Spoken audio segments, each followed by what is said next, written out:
নমস্কার দর্শক বন্ধুরা, এম.এস. ক্রিয়েশন টেক এর পক্ষ থেকে এই চ্যানেলে আপনাদের জানাই সুস্বাগতম।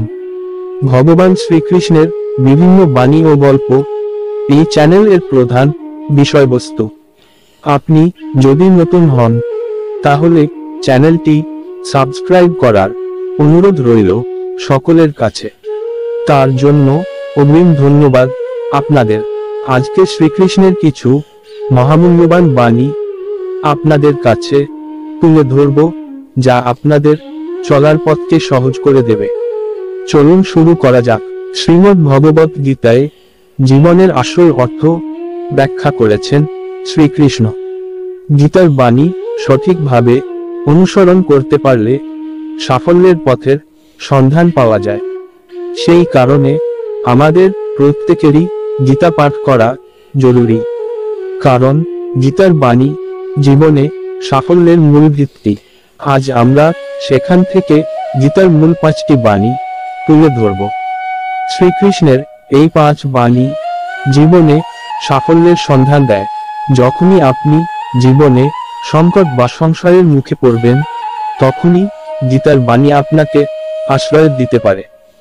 গীতার বাণী অবশ্যই আপনাকে জীবনে কঠিন সময় থেকে বেরিয়ে আসতে সঠিক পথের সন্ধান দেবে। গীতার বাণী আপনার জীবনের সব সমস্যা দূর করে সুখী ও সাফল্যের দিকে নিয়ে যাবে।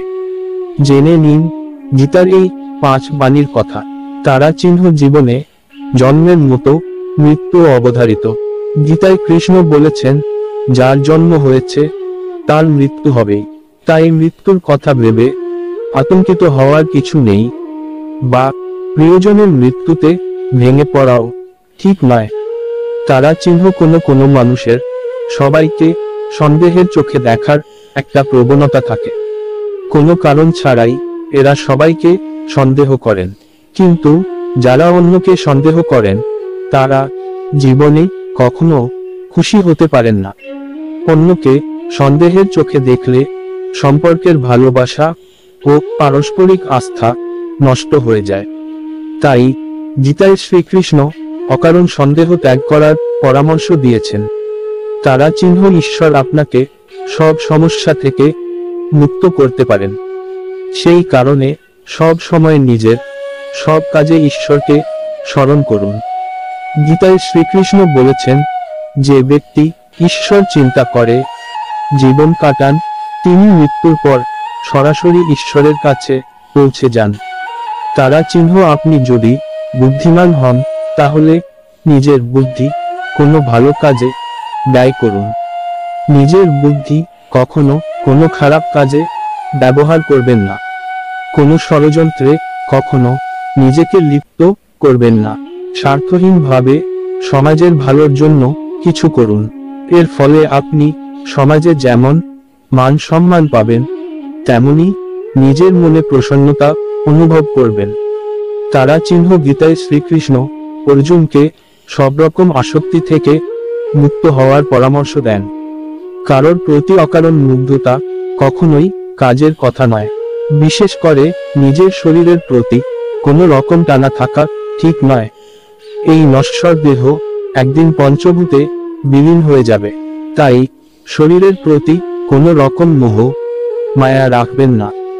সব আসক্তি ত্যাগ করে সত্যের পথে এগিয়ে চলুন। তারা চিহ্ন লোভ, রাগ ও ঈর্ষা হলো আমাদের সবচেয়ে বড় 3 শত্রু।